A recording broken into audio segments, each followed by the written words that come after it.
processes. Nutrition. Hello friends, nutrition से related. तो friends, अर्थ पर लिविंग और नॉन लिविंग थिंग्स दोनों प्रेजेंट होते हैं. हम कहते हैं कि लिविंग थिंग्स अलाइव हैं, जिंदा हैं, और नॉन लिविंग थिंग्स जो हैं वो अलाइव नहीं हैं. पर फ्रेंड्स, हम अलाइव और नॉट अलाइव में डिफरेंस कैसे बताते हैं? फ्रेंड्स, जब हम किसी डॉग को दौड़ते हुए देखते हैं, या किसी काऊ को फूड च्यू करते देखते हैं, या किसी ह्यूमन को स्ट्रीट पर मूव करते देखते हैं, तो हम कहते हैं कि ये सब अलाइव हैं, जिंदा हैं, क्योंकि ये मूव कर रहे हैं. पर अगर हम किसी डॉल को देखते हैं या किसी भी टॉय को देखते हैं तो वो मूव नहीं करते, तो हम कहते हैं कि वो अलाइव नहीं है, जिंदा नहीं है. पर फ्रेंड्स, जब ह्यूमंस, डॉग्स या काऊ सो रहे होते हैं तब तो वो मूव नहीं कर रहे होते. तो क्या तब भी वो अलाइव होते हैं? हाँ फ्रेंड्स, वो सोते टाइम भी अलाइव होते हैं, क्योंकि उनमें मूवमेंट होता है. जैसे ऑर्गेनिजम्स की चेस्ट को आप देख सकते हो, जब वो ब्रीथ करते हैं तो चेस्ट मूव होती है. इसी तरह से और भी मूवमेंट्स होते हैं, जैसे हार्ट बीट करता है, मूव होता है. तो इस तरह से सोते टाइम भी लिविंग ऑर्गेनिजम्स अलाइव होते हैं, क्योंकि उनमें मूवमेंट होता है. एनिमल्स तो एक प्लेस से दूसरी प्लेस पर मूव करते हैं, उनके बॉडी पार्ट्स भी मूव करते हैं. But what about plants? Plants तो अपनी प्लेस से मूव नहीं करते, फिर भी वो अलाइव हैं. तो क्या आप बता सकते हो कि क्यों हैं प्लांट्स अलाइव? तो फ्रेंड्स, प्लांट्स टाइम के साथ ग्रो करते हैं. प्लांट्स की लीव्स और ब्रांचेस मूव करती हैं. रूट ग्रो करती है तो ग्राउंड में नीचे की तरफ मूव करती है, और इन सब मूवमेंट्स के बेसिस पर हम कहते हैं कि प्लांट्स अलाइव हैं. तो फ्रेंड्स, किसी भी टाइप का मूवमेंट, ग्रोथ रिलेटेड या फिर वो मूवमेंट जो ग्रोथ से रिलेटेड नहीं है, वो अलाइव होने का कॉमन प्रूफ है. वी से any kind of movement, either growth related or not, is an evidence of being alive. जो मूवमेंट हमें दिखाई नहीं देता, विजिबल नहीं होता, वो भी अलाइव होने का कैरेक्टरिस्टिक है. मतलब अलाइव होने के लिए जरूरी नहीं है कि विजिबल मूवमेंट ही हो. So we say visible movement is not a characteristic of being alive. यहाँ तक समझ आया ना आपको? अब फ्रेंड्स, कुछ मूवमेंट जो होते हैं वो बहुत ही स्मॉल स्केल पर होते हैं, जो कि नेकेड आई से नहीं दिखते. जैसे कि लिविंग बीइंग्स में मॉलिक्यूल्स का मूवमेंट. लिविंग बीइंग्स में मॉलिक्यूल्स का मूवमेंट लाइफ के लिए नेसेसरी है. Molecular movement is necessary for life. Now friends, Why are molecular movements needed for life? तो फ्रेंड्स, आप जानते ही हो कि living organisms well organised structures हैं. इनमें टिश्यूज होते हैं. टिश्यूज सेल्स से बने होते हैं, और सेल्स में और भी छोटे छोटे कंपोनेंट्स होते हैं, सेल ऑर्गेनेल्स. इसका मतलब living organisms well organised structures हैं. फ्रेंड्स, एनवायरमेंट के इफेक्ट की वजह से लिविंग ऑर्गेनिजम्स का ये वेल ऑर्गेनाइज्ड स्ट्रक्चर टाइम के साथ ब्रेक होता जाता है, और अगर ये ऑर्डर्ड स्ट्रक्चर ब्रेक हो गया तो ऑर्गेनिजम्स अलाइव नहीं रहेंगे. We say if the ordered or well organized structure breaks, organisms will no longer be alive. तो लिविंग ऑर्गेनिजम्स को अलाइव रहने के लिए अपने स्ट्रक्चर्स को मेंटेन करना पड़ता है, रिपेयर करना पड़ता है. और क्योंकि ये सभी स्ट्रक्चर्स मॉलिक्यूल से बने हुए होते हैं, तो रिपेयर और मेंटेनेंस के प्रोसेसेस के लिए ये मॉलिक्यूल्स कंटिन्यूअसली मूव करते हैं. इसीलिए मॉलिक्यूलर मूवमेंट्स लाइफ के लिए बहुत नेसेसरी हैं, क्योंकि अगर मॉलिक्यूल्स मूव नहीं करेंगे तो लाइफ के प्रोसेसेस नहीं होंगे। समझ आया ना आपको? तो हमने अभी क्या समझा? हमने समझा कि living organisms are well organised structures.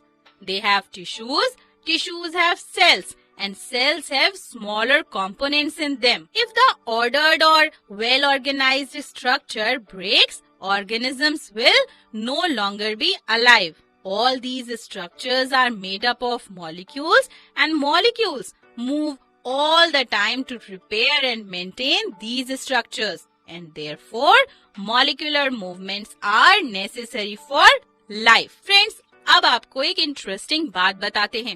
Viruses में कोई भी मॉलिक्यूलर मूवमेंट नहीं होता। कब तक? जब तक कि वो किसी लिविंग सेल को इन्फेक्ट ना करे, यानी कि किसी लिविंग सेल में एंटर ना करे, अंदर ना जाए। यानी वायरसेस जब सेल को इन्फेक्ट करते हैं तो मॉलिक्यूलर मूवमेंट शो करते हैं, और सेल के बाहर वो मूवमेंट शो नहीं करते। और फ्रेंड्स, इसीलिए ये बहुत कंट्रोवर्शियल है कि वायरसेस अलाइव हैं या नहीं। सेल्स के अंदर वो अलाइव होते हैं और बाहर नहीं होते। तो चलिए फ्रेंड्स, लिविंग बीइंग्स के कुछ कैरेक्टरिस्टिक्स लिस्ट करते हैं जिनके बेसिस पर हम ये कहते हैं कि दे आर अलाइव। आपने ये कैरेक्टरिस्टिक्स ऑलरेडी लोअर क्लासेस में पढ़े हुए हैं। आपको पता है कि living things need food and water, living things grow करते हैं, लिविंग थिंग्स अपने अराउंड चेंजेस जो होते हैं उनको रिस्पॉन्ड करते हैं, living things respire, living things movement show करते हैं, और ये तो हमने अभी डिस्कस किया। इसके अलावा living things remove waste from their body, and living things reproduce and produce young ones of similar kind. Friends, सभी organisms लाइफ के लिए कुछ बेसिक फंक्शंस परफॉर्म करते हैं, और इन बेसिक फंक्शंस को लाइफ प्रोसेसेस कहते हैं। All the living organisms perform some basic functions to maintain their life, and these processes are called life processes. तो लाइफ प्रोसेसेस क्या हैं? लाइफ की वो प्रोसेसेस जो लिविंग ऑर्गेनिजम्स की लाइफ को मेंटेन करने के लिए नेसेसरी हैं। तो चलिए अब हम इन लाइफ प्रोसेसेस के बारे में बात करते हैं। फ्रेंड्स, हमें बॉडी को मेंटेन करने के लिए, ग्रो करने के लिए, डैमेज पार्ट्स को रिपेयर करने के लिए एनर्जी की जरूरत होती है, और ये एनर्जी हमें कहाँ से मिलती है? बिल्कुल सही, फूड से।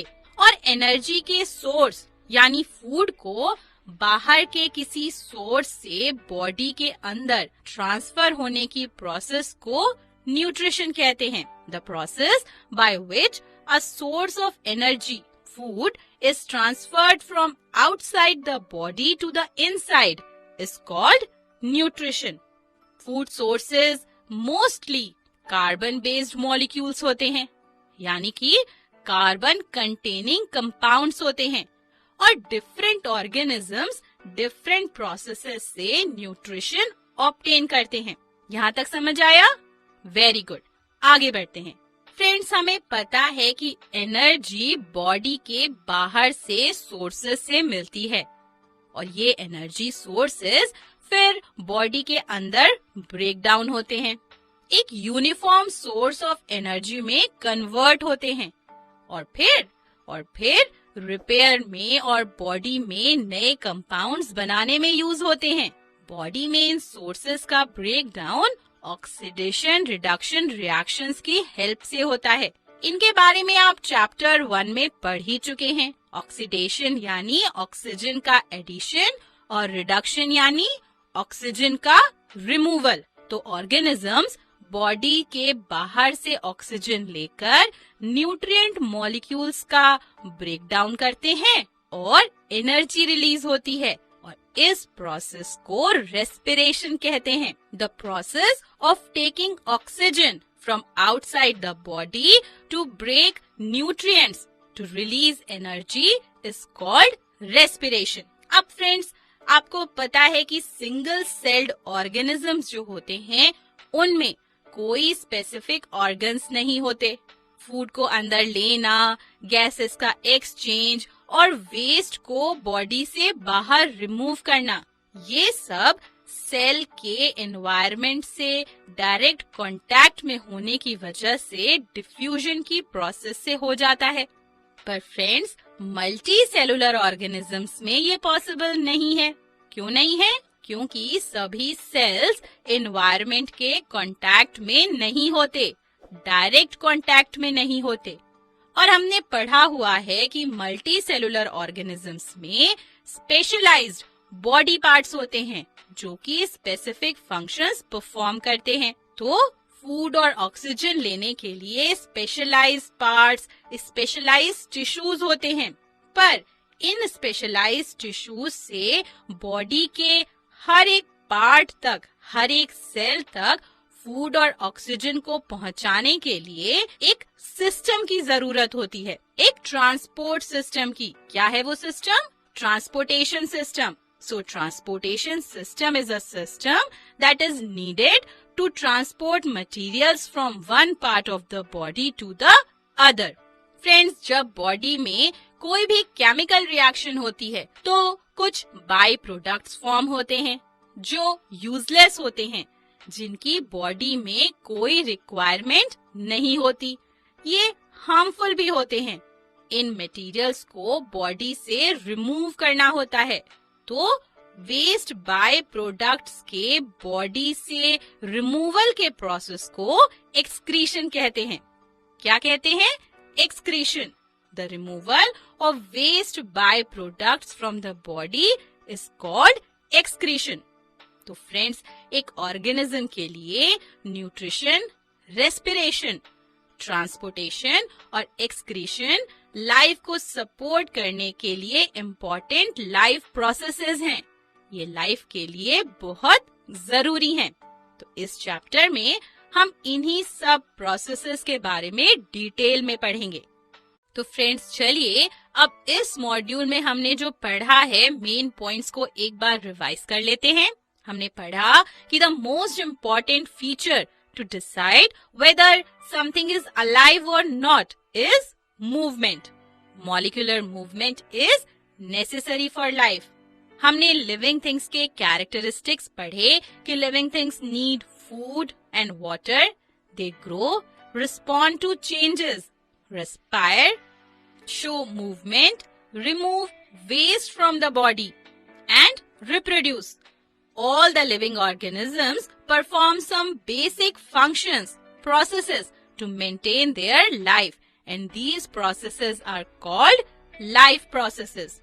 The process by which a source of energy is transferred from outside the body to the inside is called nutrition.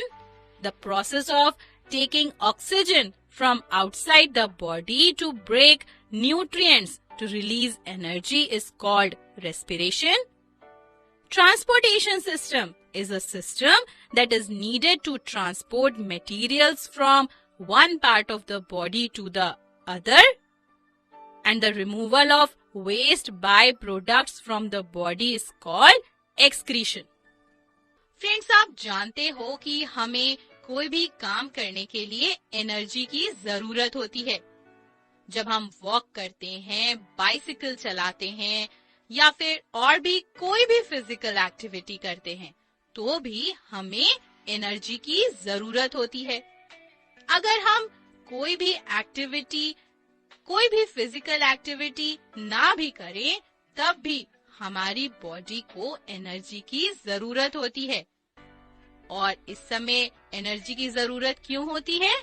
Growth के लिए, रिपेयर के लिए, डेवलपमेंट के लिए और सब्सटेंसेस की सिंथेसिस जैसे प्रोटीन्स को सिंथेसाइज करने के लिए हमें एनर्जी चाहिए होती है. और हम सबको पता है ये एनर्जी हमें कहाँ से मिलती है? फूड से. An organism gets energy from food. हम फूड खाते हैं और फिर फूड से जो एनर्जी मिलती है उसे हम बॉडी की वेरियस एक्टिविटीज के लिए यूज करते हैं। And what is this process called? इस प्रोसेस को हम क्या कहते हैं? न्यूट्रिशन। और हम न्यूट्रिशन को कैसे डिफाइन करते हैं? हम कहते हैं the process of taking food and its utilisation by the body is called nutrition. यानी फूड को लेने की प्रोसेस और बॉडी में उसका यूटिलाइजेशन, वो कैसे यूज होता है, इसको हम कहते हैं nutrition. Friends, different organisms different way से फूड ऑब्टेन करते हैं। कुछ ऑर्गेनिजम्स सिंपल फूड मटेरियल्स यानी कि सिंपल इनऑर्गेनिक सब्सटेंसेस से फूड ऑब्टेन करते हैं। ये सिंपल इनऑर्गेनिक सब्सटेंसेस हैं कार्बन डाइऑक्साइड और वाटर। तो क्या आप बता सकते हैं कि कौन से ऑर्गेनिजम्स कार्बन डाइऑक्साइड और वाटर से फूड ऑब्टेन करते हैं? बिल्कुल सही, ग्रीन प्लांट्स और उसके साथ कुछ बैक्टीरिया भी। तो फ्रेंड्स, ग्रीन प्लांट्स और कुछ बैक्टीरिया कार्बन डाइऑक्साइड और वाटर से फूड प्रिपेयर करते हैं। और बाकी के ऑर्गेनिजम्स फूड कैसे ऑब्टेन करते हैं? बाकी के ऑर्गेनिजम्स दूसरे ऑर्गेनिजम्स से कॉम्प्लेक्स ऑर्गेनिक सब्सटेंसेस के फॉर्म में अपना फूड ऑब्टेन करते हैं और फिर इन कॉम्प्लेक्स सब्सटेंसेस का ब्रेक डाउन करके बॉडी की ग्रोथ और मेंटेनेंस के लिए एनर्जी ऑब्टेन करते हैं, जैसे कि एनिमल्स और कुछ नॉन ग्रीन प्लांट्स। अब फ्रेंड्स, ये जो इनऑर्गेनिक और ऑर्गेनिक सब्सटेंसेस जिन्हें कोई भी ऑर्गेनिज्म एनर्जी के लिए, बॉडी की ग्रोथ के लिए और मेंटेनेंस के लिए यूज करता है, उन्हें न्यूट्रिएंट्स कहते हैं। क्या कहते हैं? Nutrients. So what are nutrients? The inorganic and organic substances that an organism use to get energy for growth and maintenance of the body are called nutrients. तो समझ आ गया आपको न्यूट्रिएंट्स क्या होते हैं? गुड। फ्रेंड्स, आपको पता है कॉम्प्लेक्स ऑर्गेनिक सब्सटेंसेस यानी न्यूट्रिएंट्स को सिंपल फॉर्म में ब्रेक डाउन करने के लिए कुछ केमिकल्स हेल्प करते हैं और ये केमिकल्स बायो कैटलिस्ट होते हैं जिन्हें हम एंजाइम्स भी कहते हैं। बायो कैटलिस्ट या एंजाइम्स पता है आपको? ये वो सब्सटेंसेस हैं जो बॉडी में होने वाली केमिकल रिएक्शंस को स्पीड अप करते हैं। So we say the conversion of complex organic substances into simpler forms is achieved through biocatalyst called enzymes. So friends, हमने जो अभी समझा उसके बेसिस पर हम कह सकते हैं कि ऑर्गेनिजम्स मेनली दो तरीकों से अपना न्यूट्रिशन ऑब्टेन करते हैं। एक है इनऑर्गेनिक सब्सटेंसेस से खुद फूड प्रिपेयर करना और दूसरा है कि ऑर्गेनिक सब्सटेंसेस के फॉर्म में दूसरे ऑर्गेनिज्म से फूड ऑब्टेन करना। जिस मोड में एक ऑर्गेनिज्म अपना फूड खुद प्रिपेयर करता है उसे कहते हैं ऑटोट्रॉफिक न्यूट्रिशन।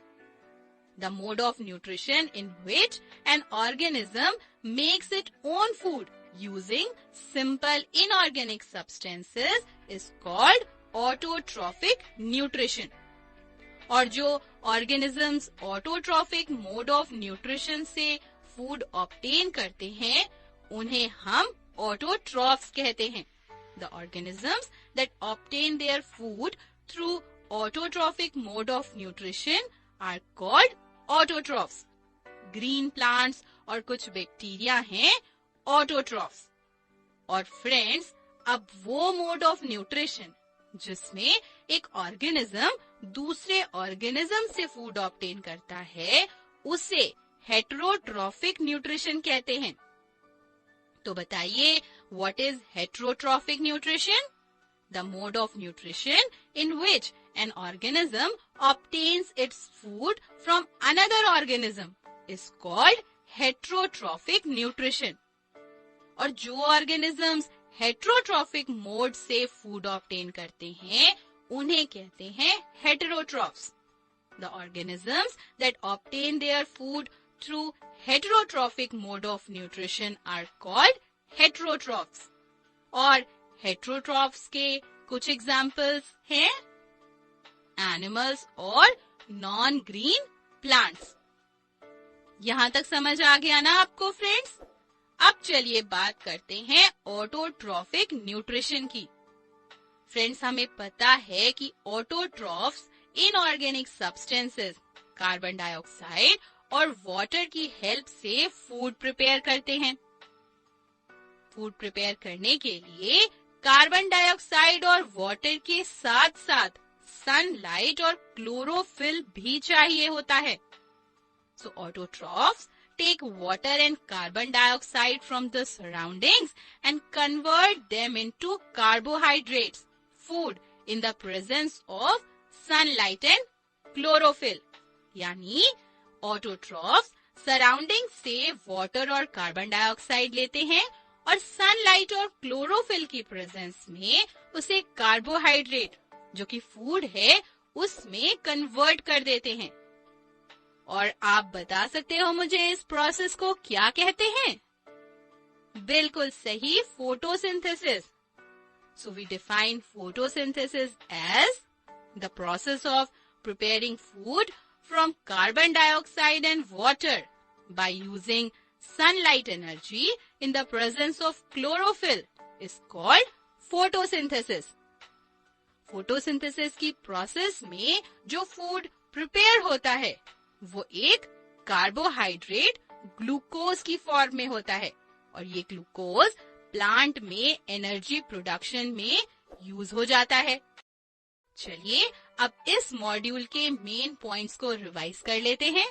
हमने पढ़ा the process of taking food and its utilisation by the body is called nutrition. फिर हमने पढ़ा न्यूट्रिएंट्स क्या होते हैं, the inorganic and organic substances that an organism uses to get energy for growth and maintenance of the body are called nutrients. हमने पढ़ा कि the conversion of complex organic substance into simpler form is achieved through biocatalyst called enzymes. उसके बाद हमने nutrition के दो modes के बारे में जाना, ऑटोट्रॉफिक और heterotrophic. The mode of nutrition in which an organism makes its own food using simple inorganic substances is called autotrophic nutrition.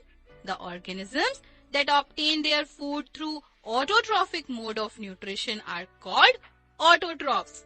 Green plants and some bacteria are autotrophs. The mode of nutrition in which an organism obtains its food from another organism is called heterotrophic nutrition, and the organisms that obtain their food through heterotrophic mode of nutrition are called heterotrophs. All animals and non-green plants are heterotrophs. इसके बाद हमने पढ़ा photosynthesis की process. क्या है definition उसकी? The process of preparing food from carbon dioxide and water by using sunlight energy in the presence of chlorophyll is called photosynthesis.